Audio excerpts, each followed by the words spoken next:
এটা মক্কার মানুষ মেনে নিতে পারে নাই। নবীজির যারা আপনজন ছিল, তারা যারা বুঝতে সক্ষম হয়েছিল ইসলামকে, তারা কালেমার মালা পরে নিয়েছিল। এরপরও বাহির থেকে যখন নবীজি প্রকাশ্যে ইসলামের দাওয়াত দিচ্ছেন, তখন অনেক মানুষ ইসলামের দিকে দীক্ষিত হতে লাগলো। এই প্রস্তাবে যখন নবী প্রত্যাখ্যান করলেন, তখন আরবের লোকেরা, আবু জাহেল, উতবা, শাইবা, তারা আবু তালেবের কাছে আসলো। তারা সবিনয়ে এসে, কারণ আবু তালেবও ছিলেন বয়সের দিক থেকে বড় তাদের, ওই আবু তালেবের কাছে নবীজির চাচার কাছে একদল কুরাইশ আসলো। এ আবু তালেব, আপনি তো বৃদ্ধ হয়ে যাচ্ছেন, আপনার যে ভাতিজা মুহাম্মদ, সে তো মানুষদেরকে এক আল্লাহর প্রতি দাবিত করতেছে। আরবের মধ্যে একটা মারামারি শুরু করে দিয়েছে, কারণ মানুষ যারা ইসলাম গ্রহণ করে, হয়তো তার বাবা মা ইসলাম গ্রহণ করে নাই, কিন্তু ছেলে হয়ে যায়। এজন্য আপনি আপনার ভাতিজারে একটু বুঝান, যাতে সে এই কাজ থেকে বিরত থাকে। আবু তালেব বিভিন্ন কথাবার্তা তাদেরকে বুঝায় তাদেরকে বিদায় দিলেন। নবীজিকে কিছু বলেন নাই। নবীজি আরো নবীজির কাজ চালায় যেতে লাগলেন। যখন ইসলামের কাজ যখন বাড়তে লাগলো, তখন আবারও কুরাইশরা একত্রিত হয়ে আবু তালেবের কাছে আসলো। তখন একটু রাগান্বিত হয়ে আসলো, কারণ প্রথম দিক দিয়া একটু সম্মান করছে, তেমন উচ্চ গলায় কথা বলেন না, সম্মানের দিকে তাকাইছে। দ্বিতীয়বার তারা একটা রাগান্বিত হয়ে আসলো, বিভিন্ন কথাবার্তা আবু তালেবকে বলল, আপনার ভাতিজা মুহাম্মদকে বোঝান, যদি আপনার ভাতিজা মুহাম্মদ না বুঝে, তাহলে আমরা এর বিরুদ্ধে অ্যাকশন নিতে বাধ্য হব। ওরা যখন বিদায় হয়ে গেল, নবীজির চাচা আবু তালেব নবীজিকে ডাকলেন। হযরত নবী করিম সাল্লাল্লাহু আলাইহি ওয়াসাল্লাম চাচার ডাকে সাড়া দিলেন। সাড়া দেওয়ার পরে আবু তালেব বললেন, হে মুহাম্মদ, তুমি তো বুঝতে পেরেছো কিসের জন্য মক্কার আরবরা নেতারা আমাদেরকে কি সম্বন্ধে তারা হুমকি দিয়েছে। আমার মনে হয় তুমি একটু শিথিলতা প্রদর্শন করলে ভালো হয়। বিশ্বনবী মুহাম্মদুর রাসূলুল্লাহ সাল্লাল্লাহু আলাইহি ওয়াসাল্লাম ওনার চাচাজানের কথার প্রতি উত্তরে বললেন, ও আমার প্রাণপ্রিয় চাচা, আপনি শুনেন, ওই মক্কার কুরাইশ কাফেররা যদি আমার এক হাতের মধ্যে চন্দ্র এনে দেয়, আরেক হাতে যদি সূর্যটা এনে দেয়, এরপর আমি ওই কাজ থেকে বিরত হব না, এই কাজ থেকে আমি এক মুহূর্ত পিছপা হব না, কারণ আমি স্বয়ং আল্লাহ পাকের কাজ করতেছি। সুবহানাল্লাহ। স্বয়ং আল্লাহ আমাকে নবী হিসেবে পাঠাইছেন, দায়িত্ব দিয়েছেন, আর আল্লাহ যে আল্লাহ আমাকে সৃষ্টি করেছেন, এই আল্লাহর কাজ প্রচার করাই থাকবে আমার উদ্দেশ্য। সুবহানাল্লাহ। দ্বিতীয়বার যখন কাজ হলো না, আবার মক্কার কুরাইশ কাফেররা তারা নবীর চাচা আবু তালেবের কাছে কিছুদিন পরে আসলো। তখনও তারা রাগান্বিত। একটা নওজোয়ান সুন্দর যুবককে তারা সাথে নিয়ে আসলো। সেও একটা তরতাজা যুবক। ওই যুবককে সাথে করে নিয়ে আসার পরে আবু তালেবকে বলতেছে, আবু তালেব, তুমি তো তোমার ভাতিজার কথা চিন্তা করে এখনো তুমি তোমার ভাতিজার দলে দীক্ষিত হওনি, ইসলাম ধর্ম গ্রহণ করনি। এই জন্য তোমাকে আমরা বলতেছি, ওই যে মক্কার মধ্যে একটা যুবক আছে, ওই যুবকটাকে আমি তোমার হাতে দিলাম।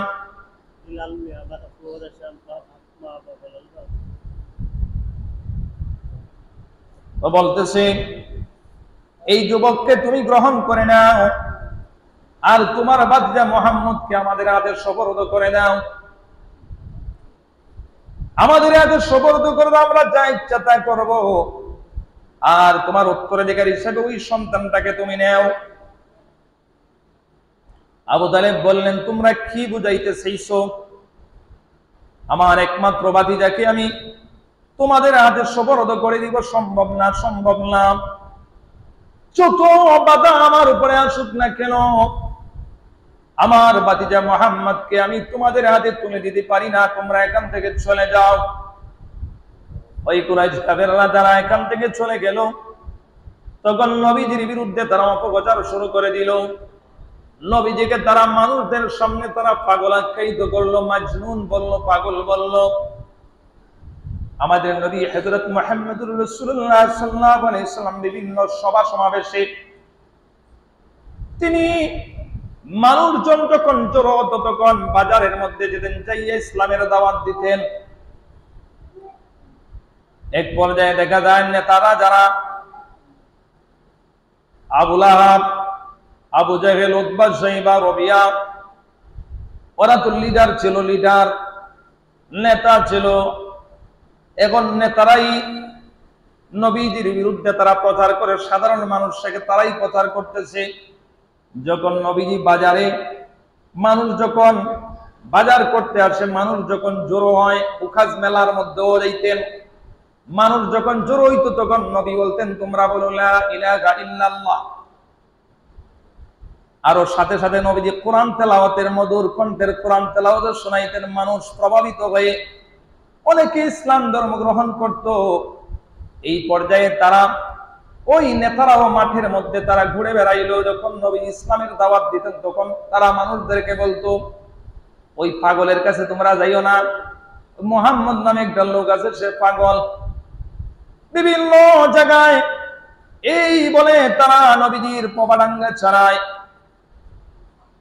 আচ্ছা বলেন তো, কোন বড় ধরনের এমপি মন্ত্রী যদি একজন মানুষের বিরুদ্ধে, ধরেন একজন সাধারণ মানুষই তার বিরুদ্ধে যদি বিভিন্ন কথা বিভিন্ন জায়গায় গিয়ে প্রচার করে, তাহলে তা মানুষ কি মনে করবে?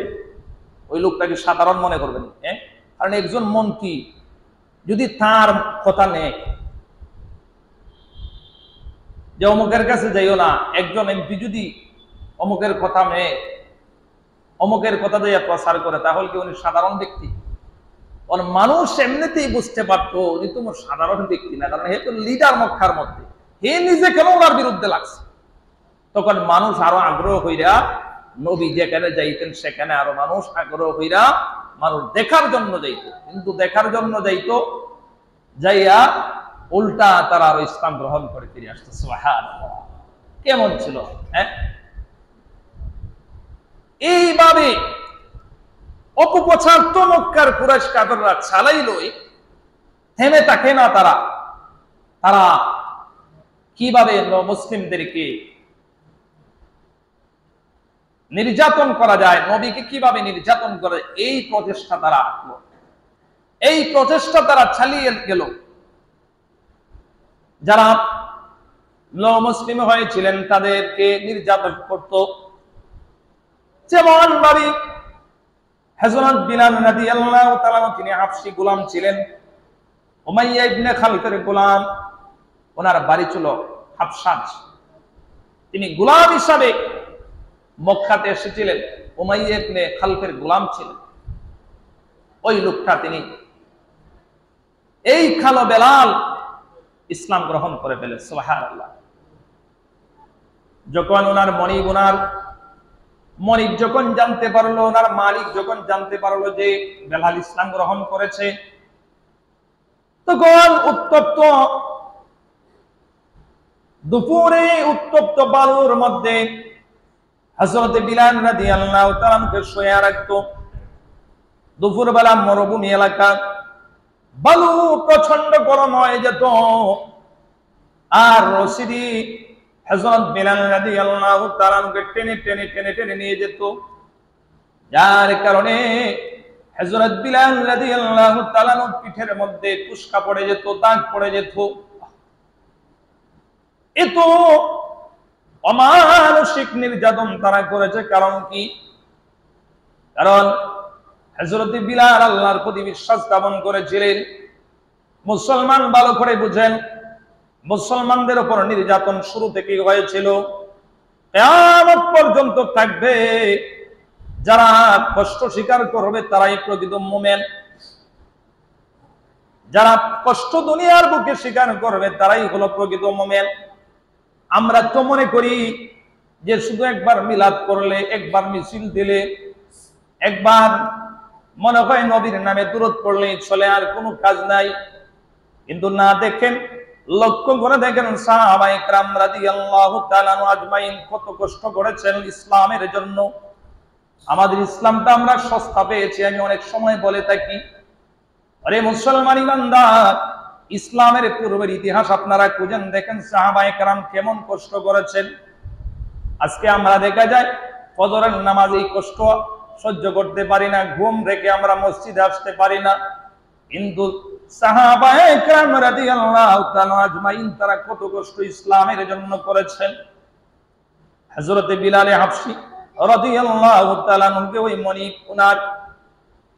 উমাইয়া ইবনে খালদ এভাবে বুকের মধ্যে পাথর চাপা দিয়া রাখতো, ভোর দুপুরের মধ্যে গরম বালুর মধ্যে শোয়া রাখতো, আর পাথর চাপা দিয়া রশি দিয়া টেনে টেনে নিয়ে যাইত। আর তিনি আর বলতো, এ বেলাল, তুমি এই কথা বলো যে মুহাম্মদ সাল্লাল্লাহু আলাইহি ওয়াসাল্লামের ধর্ম আমি মানি না, নাউজুবিল্লাহ। এই কথা যে তুমি বলতে পারো, তাহলে তোমাকে আর নির্যাতন করা হবে না, তোমাকে আর কষ্ট দেওয়া যাবে না, তোমাকে ছেড়ে দিব। এই রুদ্র তাপের মধ্য থেকেও উপরে কিন্তু, বুকের উপরে কিন্তু পাথর চাপা আছে, টেনে নিত, এসরে নিত। এরপরে হযরত বেলাল বলতেন, আহাদ আহাদ, আমার আল্লাহ এক, আমার আল্লাহ এক। সুবহানাল্লাহ। আমরা তো সামান্য একটু নির্যাতন আইলই শেষ। আমার নবীর নামে এই কুলাঙ্গাররা অপবাদ দেয় না? কয়েকদিন আগে, গত সপ্তাহে দেখছেন না, সোশ্যাল মিডিয়াতে যারা দেখছেন বলতে পারবেন, ভারতে এক কুলাঙ্গার আমার নবীকে নিয়ে কটূক্তি করেছে। এর তীব্র প্রতিবাদ আমরা নিন্দা জানাই। মুম্বাইয়ের মুসলমান সহ্য করতে পারে না। এখনো বিশ্বের মধ্যে মুসলমান এখনো আছে, আল্লাহ এবং তার রাসূলকে ভালোবাসে। মুম্বাইয়ের মুসলমান তারা গাড়ি রিজার্ভ করে তারা মিছিল করেছে। একটা ভিডিওতে আমি দেখলাম একজন রাসূলের আশিক বলতেছে, কুছ নিহি আমার জীবনে একমাত্র আমার রাসূল ছাড়া। সুবহানাল্লাহ। হয় আগে আমার ছেলেও নাই, মা বাবাও নাই, কিছু না। এটাই তো মুসলমানদের জন্য হওয়া উচিত, এটাই তো হওয়া উচিত। রাসূলের আগে আর কিছু নাই। রাসূলের আগে সন্তানের মহব্বত চলে না, স্ত্রীর মহব্বত চলে না, মা বাবার মহব্বত চলে না। এইটাকে যারা প্রাণে হিসাবে মনে প্রাণে মেনে নিতে না পারবে, ততক্ষণ তারা রাসূলকে ভালোবাসতে পারে না। মুখে যদি আমি বলি রাসূলকে ভালোবাসি, রাসূলের আদর্শ আমার কাছে নাই, আমার এই বাংলার জমিনে কত বড় কুলাঙ্গাররা আছে, নাস্তিকেরাও তো আমার নবীকে নিয়ে কটূক্তি করে না, কয়দিন প্রতিবাদ জানাইছে। কিন্তু এখনো আশিকে রাসূল আছে, তারা রাস্তায় নেমে যায়। নবীর উপরে যখন কোন কথা আসে, বাইতুল মুকাররম থেকে মিছিল শুরু হয়ে যায়, বিভিন্ন চত্বর থেকে মিছিল শুরু হয়ে যায়, কোন তারা বেরিয়ে যায়, রক্ত দিতে তারা প্রস্তুত, জীবন দিতে প্রস্তুত, কিন্তু আমার নবীর অবমাননা হতে প্রস্তুত না। আমরা তো মনে করি মনে হয় নামাজ রোজা করলেই শেষ। হাদিসের মধ্যে আসছে, মান সাব্বা নাবিয়ান ফাকতুলু, যেই কুলাঙ্গাররা আমার নবীকে নিয়ে কটূক্তি করবে, গালি দিবে, ওই কুলাঙ্গারের শাস্তি হলো মৃত্যুদণ্ড। এই কুলাঙ্গারের শাস্তি কি? মৃত্যুদণ্ড। কয়েকদিন আগে, প্রায় 2 সপ্তাহ হয়ে যায়, বগুড়া না কোথায় জানি এক কুলাঙ্গার আমার নবীকে নিয়ে কটূক্তি করছে, তারে আশিকে রাসূলরা সাথে সাথে দাফন করে দিয়েছে, এমন দোলাই দিছে, শেষ, দুনিয়া থেকে বিদায়। এটাই সর্বোচ্চ শাস্তি দান, দুনিয়া থেকে বিদায় করে দিবে। তুমি তোমার ধর্ম পালন করো, আমাদের কোনো অসুবিধা নাই। হিন্দু ধর্ম পালন করো, বৌদ্ধ ধর্ম করো, তোমার ধর্ম তুমি পালন করো। ইসলামও পরিপূর্ণ হয়ে গেছে। ইসলামে যদি আর কোনো মানুষ দীক্ষিত না হয়, আসে যায় না, কিয়ামত পর্যন্ত মুসলমান মাথা তুলে দাঁড়াবে। তবে মুসলমানদের আমলের মধ্যে ত্রুটি আছে। মুসলমান বীরের জাতি, সিংহের জাতি, কিন্তু মুসলমান এখন বিড়ালের জাতি হয়ে গেছে। কেন শিয়ালের জাতি? কেন? মুসলমান তো ওমরের উত্তরসূরি, মুসলমান তো খালিদ বিন ওয়ালিদের উত্তরসূরি, মুসলমান তো মুহাম্মদুর রাসূলুল্লাহ সাল্লাল্লাহু আলাইহি ওয়াসাল্লামের সৈনিক। এটা মনে প্রাণে ধারণ করতে হবে মুসলমান। আফসোস লাগে অনেক সময়, আমরা তো মনে করি ইসলাম এতই সস্তা না। সাহাবায়ে কেরাম রাদিয়াল্লাহু তাআলা আনহুম আজমাইনের আপনারা ইতিহাস খুঁজুন, দেখুন কি অবস্থা, তারা কেমন কেমন ইসলামের জন্য জীবন দিয়েছেন। হযরতে সুমাইয়া রাদিয়াল্লাহু তাআলা আনহা ইসলামের প্রথম শহীদ মহিলা। এই আবু জাহেল বর্ষার আঘাতে ওনাকে দুনিয়া থেকে শহীদ করে দিয়েছিল। বলেছিল তুমি ইসলাম ধর্ম বাদ দিয়ে দাও। তিনি বলেছিলেন না, আমার প্রাণ চলে যাবে। প্রমাণ করে দিলেন যে এই মহিয়াসা নারী, তিনি প্রমাণ করে দিলেন যে ইসলাম হলো সবার ঊর্ধ্বে। আমার জীবন এক জীবন না। সাহাবায়ে কেরাম রাদিয়াল্লাহু তাআলা আজমাইনের আকাঙ্ক্ষা ছিল, হায় রে আমার তো একটাই জীবন, আমার তো একটাই জীবন, আমার যদি আল্লাহ 1000টা জীবন দান করতো, আমি ইসলামের জন্য 1000টা প্রাণ উৎসর্গ করতাম। সুবহানাল্লাহ। তাদের কেমন তামান্না ছিল। এই জন্য প্রস্তুত রাখেন, গাজওয়ায়ে হিন্দ সামনে, বেশি দূর বাকি না। এই ভারত থেকে শুরু হবে মুসলমানদের জিহাদের সূচনা। এই ভারত থেকে গাজওয়ায়ে হিন্দ, এটা হাদিসের মধ্যে আসছে। মুসলমান ঐক্যবদ্ধ হওয়া দরকার আছে। মুসলমান দলে দলে কেন বিভক্ত? আরে একজন একটা করছে না, এটা নিয়ে মুস্তাহাব বিষয় বাদ দেন, আগে এক প্ল্যাটফর্মে কাজ করে। হে কুন্দল করে এটা দেখার বিষয় না। দেখেন হে কালেমার কথা নি বলে, রাসূলের কথা নি সে বলে। কিন্তু এইরকম যদি এক প্ল্যাটফর্মে মুসলমান কাজ না করে, বিপদ সকলের ঘাড়ের মধ্যে আছে, সকলের ঘাড়ের মধ্যে বিপদ আছে। এজন্য মুসলমান সোচ্চার হওয়া উচিত। আমি বলেছিলাম যে হযরত বিলাল রাদিয়াল্লাহু তাআলা কে ওনার মনিব এত কষ্ট দিয়েছে, এত কষ্ট দিয়েছে, শুধু বেলালকে নয়, শুধু বেলালকে নয়, আরো সাহাবায়ে কেরাম রাদিয়াল্লাহু তাআলা আজমাইন যারা মুসলিম ছিলেন, তাদের প্রত্যেককে তারা কষ্ট দিত। শুধু সাহাবীদেরকে না, আমার নবী বিশ্ব নবী মুহাম্মদুর রাসূলুল্লাহ সাল্লাল্লাহু আলাইহি ওয়াসাল্লাম একদিন নামাজরত অবস্থায় আছেন কাবা ঘরের মধ্যে। আবু জাহেল এবং তার সাঙ্গপাঙ্গরা দূর থেকে নবীজিকে দেখে তারা হাসাহাসি শুরু করে দিল, ঠাট্টা বিদ্রুপ করতে লাগলো। এই দেখো দেখো মুহাম্মদ নামাজ পড়ে, নামাজ পড়ে। এক পর্যায়ে আবু জাহেল বলল, কে এমন আছো যে অমুক জায়গায় উটের নারী ভরি আছে? কে বীর পুরুষ আছো যে মুহাম্মদ যখন সে সেদার মধ্যে যাবে তখন কে আছো এই নারী বুড়োটা এনে দুর্গন্ধযুক্ত নারী বুড়িটা তার পিঠের মধ্যে রেখে দিবেন? নাউযুবিল্লাহ। এমনি এক পাষণ্ড সে ওই উঠের নারী বুড়ি, পছা দুর্গন্ধযুক্ত নারী বুড়ি, আমার নবী বিশ্ব নবী মুহাম্মদুর রাসূলুল্লাহ সাল্লাল্লাহু আলাইহি ওয়াসাল্লাম যখন সেদার মধ্যে গেলেন, নবী দীর্ঘ সেদা করতেন। নবী যেই সেদা করতেন, দীর্ঘ সময় সেদা করতেন, ওই পাষণ্ড এনে উটের নারী বুড়ি রেখে দিল। নবী উঠতে পারেন না। এক পর্যায়ে হযরত আবু বকর আসলেন। আবু বকর এসে ধাক্কা দিয়ে তাদেরকে বিদায় করে দিয়ে তিনি উটের নারী বুড়ি তিনি সরাইয়া দিলেন। সুবহানাল্লাহ। এই হযরত আবু বকর রাদিয়াল্লাহু তাআলা আনহু ইসলামের জন্য, নবীজির জন্য অনেক ত্যাগ তিতিক্ষা করেছেন, অনেক ত্যাগ করেছেন। হযরত ওমর রাদিয়াল্লাহু তাআলা তিনি তখন ইসলাম ধর্ম গ্রহণ করেন নাই। একজন ওমর বীর পুরুষ ছিলেন। আল্লাহর নবী আগের দিন আল্লাহর কাছে দোয়া করেছেন, নবীর ইচ্ছা ছিল আল্লাহ ওমর ইবনুল খাত্তাব না হয় ওমর ইবনু হিশাম, ওমর ইবনু হিশাম বলা হয় আবু জাহেলকে, আর ওমর ইবনু খাত্তাবের ছেলে ওমরকে আল্লাহ দুই ওমর থেকে যে কোনো এক ওমরকে তুমি ইসলামের জন্য কবুল করে নাও। নবী মুনাজাত করেছিলেন। হযরত আবু বকর রাদিয়াল্লাহু তাআলা পাশে বসেছিলেন, তিনি আমিন আমিন বলেছিলেন।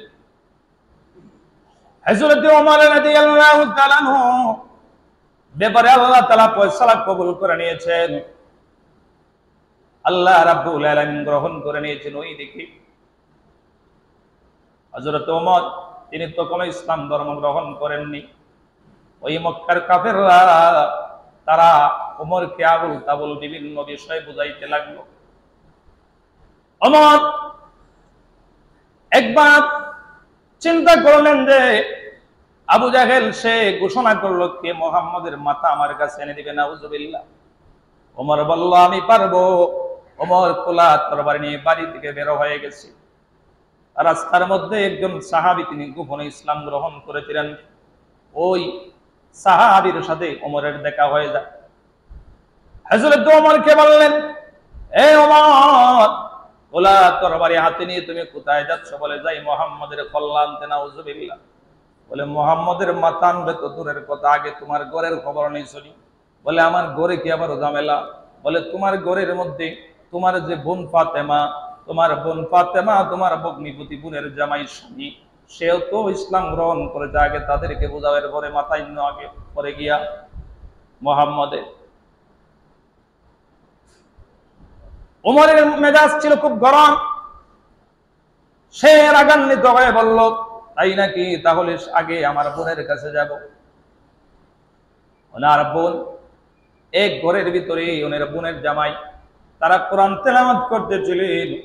আর ওমর দূর থেকে কানের মধ্যে শুনতে পাইছিল কি যেন আওয়াজ, কি যেন আওয়াজ। এমনিতে ওমর রাগে যাইয়া দরজার মধ্যে ধাক্কা দিয়েছে।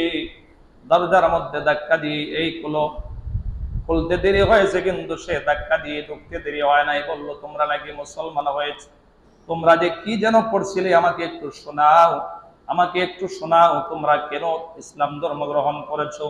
এই কথা বলা মাত্রই তার বোনের জামাইকে, বোনের স্বামীকে মারতে শুরু করলো। বোন সামনে আসলো, বোনকে ধাক্কা দিয়ে ফেলে দিল, থাপ্পড় দিতে লাগলো। এক পর্যায়ে ওমরের দাঁত কেটে যায়, ওমরের হৃদয়ের মধ্যে একটা রক্তকরণ হয়ে যায়। বোন বলল যে, হে ভাই ওমর, একবার নয়, দুইবার নয়, তিনবার নয়, আমাদের শরীরকে যদি রক্তাক্ত করে ফেলো, এমনকি দুনিয়া থেকে আমাদেরকে বিদায় করে ফেলো, এরপরও যে কালেমার মালা গ্রহণ করেছি, মুহাম্মদ সাল্লাল্লাহু আলাইহি ইসলামের হাতে ইসলাম ধর্ম গ্রহণ করেছি, মুহাম্মদ সাল্লাল্লাহু আলাইহি ইসলামকে নবী হিসেবে মেনে নিয়েছি, এই কালেমার মালা কোনোদিন আর ছাড়বো না। মেরে ফেলতে পারো, জান আমার চলে যেতে পারে, প্রাণ চলে যেতে পারে। সুবহানাল্লাহ। এই কথা বলার পরে ওমরের চোখের মধ্যে পানি আসলো। কেমন ধর্ম গ্রহণ করলো রে, কেমন ধর্ম গ্রহণ করেছে, যেই ধর্মের কারণে ভাইকে ভুলে যায়, যেই ধর্মের কারণে নিজের প্রাণকে উৎসর্গ করে দেয়। তখন হযরত ওমর বললেন, এই মুহূর্তে তোমরা যে কি শুনছিলে, তোমরা যে তেলাওয়াত করেছিলে, এই বইটা, এই কিতাবটা আমাকে শোনায়া দাও। বোন বললেন, বাহিরে তোমাকে এমনি তো শোনানো যাবে না, তুমি গিয়া গোসল করতে হবে, পাক পবিত্রতা অর্জন করতে হবে। আগে গোসল করলেন, ওযু করাইয়া দিলেন, এরপরে কোরআন শরীফ শোনায়া দিলেন। আল্লাহ রাব্বুল আলামিন সূরা তাহার কতগুলো আয়াত নাযিল করে দিয়েছেন নবীর উপরে। তখন তারা সূরা তাহার আয়াতগুলো তারা শুনতে গেলেন, শোনায়া দিলেন, আউযু বিল্লাহি মিনাশ শাইতানির রাজিম, বিসমিল্লাহির রাহমানির রাহিম, তাহা মা আনসালনা আলাইকাল কুরআনা লিতাশকা ইল্লা তাযকিরাতান লিমান ইয়াখশা। এই বলে যখন আয়াতগুলো তেলাওয়াত করতেছিলেন, উমরের অন্তরাত্মা কেঁপে উঠলো। বলল, তোমরা আমাকে নবীর কাছে নিয়ে যাও, মুহাম্মদ সাল্লাল্লাহু আলাইহি ওয়াসাল্লামের কাছে আমাকে নিয়ে যাও, আমি ইসলাম ধর্ম গ্রহণ করব। ওইদিকে আমার নবী, বিশ্ব নবী মুহাম্মদুর রাসূলুল্লাহ সাল্লাল্লাহু আলাইহি ওয়াসাল্লাম সাফা নামক পর্বতে একটা ঘরের মধ্যে, আর কাম্মাক জমির ঘরের মধ্যে নবী ছিলেন। সাহাবায়ে কেরাম 39 জন সাহাবায়ে কেরাম ছিলেন সেখানের মধ্যেই। দূর থেকে দেখতে লাগলেন সাহাবায়ে কেরাম যে আল্লাহর রাসূল ওমর আসছে। নবী বলেন, আসতে দাও, মোকাবেলা আমি রাসূল নিজে করব, তার সামনে নিজে করব। নবী এ কথা বলেন নাই, তোমরা আগে যাও, তোমরা আগে যাও, মোকাবেলা করো। নবী আগে গেলেন, বললেন, দেখি তার কত বড় বুকের পাটা আছে। ওই উমরের সাথে কিন্তু তলোয়ারও ছিল। যখন উমর দরজার সামনে যখন ঢুকতে চাইল, এমন সময় আল্লাহর নবী তার বুকের শার্টের কলারের ধরে একটা জোরে এমন টান দিলেন, উমর উপর হয়ে শুয়ে মাটির মধ্যে পড়ে রইল। সুবহানাল্লাহ। এই দাপটওয়ালা ওমর কোথায় গেল? আল্লাহ নবী বিশ্বনবী মুহাম্মদুর রাসূলুল্লাহ সাল্লাল্লাহু আলাইহি ওয়াসাল্লাম বলে, ওমর, মতলব তোমার কি উদ্দেশ্য যদি তোমার ভালো হয়ে থাকে তাহলে তোমার কালেমা পড়ে নাও, মতলব যদি খারাপ হয়ে যায় এই মুহূর্তে তোমাকে আমি মাটির সাথে মিশায়া দেব। ওমরে বললেন, ও আল্লাহর নবী, মতলবটা আমার খুব ভালো, উদ্দেশ্যটা আমার ভালো। আমি এতক্ষণ আপনার বিরুদ্ধে যা শুনছিলাম তো নবী, কবি মক্কার কারা কুরাইশ কাফেররা আপনার বিরুদ্ধে মন্দ বলেছিল, আমি ভুল বুঝেছিলাম, আমি এখন সত্যটা উপলব্ধ করতে পেরেছি। আল্লাহর কালাম সত্য, এমন এক কালাম, এমন এক গ্রন্থর কথা আমি শুনেছি যেই কোরআনে কারীমের তেলাওয়াত জীবনে কোনোদিন শুনি নাই গো নবীজি। এটা কোনো মানুষের কালাম হতে পারে না, এটা কোনো জিনের কালাম হতে পারে না, এটা সরাসরি মহান আল্লাহ তাআলার পক্ষ থেকে কালাম। সুবহানাল্লাহ। হযরত ওমর রাদিয়াল্লাহু তাআলা আনহুকে নবী টান দিয়ে মাটির সাথে শুয়েছিলেন। শুনেন আমাদের নবী বিশ্বনবী মুহাম্মদুর রাসূলুল্লাহ সাল্লাল্লাহু আলাইহি ওয়াসাল্লামের শরীরের মোবারকে কত পরিমাণ শক্তি ছিল। আমার নবীজির শরীরের মধ্যে 40 জন জান্নাতি পুরুষের শক্তি ছিল। সুবহানাল্লাহ। 40 জন জান্নাতি পুরুষের শক্তি হলো দুনিয়ার 4000 পুরুষের শক্তির সমান। সুবহানাল্লাহ। চিন্তা করছেন ওমর যে টান দিয়েছেন নবী, ওমর সুইপনাতে কি করত? তখন ওমর বলল, আল্লাহর নবী, আমি ইসলাম গ্রহণ করার জন্য এসেছি। নবী গো, এই মুহূর্তে আমাকে কালেমার মালা পরায় দেন। আশহাদু আল্লা ইলাহা ইল্লাল্লাহু ওয়াহদাহু লা শারীকা লাহু ওয়া আশহাদু আন্না মুহাম্মাদান আবদুহু ওয়া রাসূলুহু। নবীজি কালেমা শাহাদাত পরায় দিলেন, ইসলাম ধর্ম গ্রহণ করে ফেললেন। হযরত ওমর বললেন, ও আল্লাহর নবী, যেই জায়গার মধ্যে আমরা হকের উপর রয়েছি এই স্তরের মধ্যে আর গোপনে গোপনে ইসলাম চলবে না, এখন প্রকাশ্যে বের হয়ে যাব। চলুন আমাদের সাথে, আমার সঙ্গে চলুন, আমরা কাবা ঘরের মধ্যে মিছিল করে যাব। আমরা দুইটা কাতার বেঁধে দিলেন, প্রথম মধ্যখানের কাতারের মধ্যে আমাদের নবীজিকে রাখলেন, আর সামনে হযরত ওমর একদিকে থাকলেন, তিনি সামনে মিছিল দিয়া যাইতে লাগলেন। আল্লাহু আকবার, নারায়ে তাকবীরের আওয়াজ দিয়ে যাইতে লাগলেন। ওইদিকে আবু জাহেল মনে করলো মনে হয় উমর মনে হয় মুহাম্মদের মাথা নিয়ে আসছে, নাউযুবিল্লাহ, ভাই মনে হয় মাথা নিয়ে আসছে মুহাম্মদের। এই তারা আগ্রহ করে দূর থেকে দেখতেছে, কিন্তু শেষ পর্যন্ত দেখলো যে হযরত ওমর তিনি ইসলাম ধর্ম গ্রহণ করেছেন। হযরত ওমর বললেন, আমি ঘোষণা দিলাম, কোন মায়ের সন্তান আছে তার মার বুক কালি করবে, কোন কোন কোন স্বামী আছো যে তার স্ত্রীর বুক কালি করবে, আসো আমার সামনে আসো, কার বুকের পাটা কত আমি দেখে নিব। এমনিতে ওই কুরাইশ কাফেররা তারা ভয়ে কাঁপতে লাগলো, আজকে ওমর কি হয়েছে? ওমর তো গিয়েছিল মুহাম্মদের কল্যাণ দিয়ে, কিন্তু সে তো উল্টা হয়ে গেছে। এই বলে তখন নবী করিম সাল্লাল্লাহু আলাইহি ওয়াসাল্লাম সহ কাবা ঘরের মধ্যে সেখানে যাইয়া তারা 2 রাকাত শুকরানা নামাজ আদায় করলেন। এইভাবে ইসলামের সূচনা শুরু হতে লাগলো। সুবহানাল্লাহ। ওইদিকে ইসলামের আরো জনবল বেড়ে গেল। হযরত ওমরের মতো বীর পুরুষ আল্লাহ তাআলা আয়াত নাযিল করলেন, ইয়া মুহাম্মদ সাল্লাল্লাহু আলাইহি ওয়াসাল্লাম, ওমরের মতো বীর পুরুষ আপনার সাথে আছে।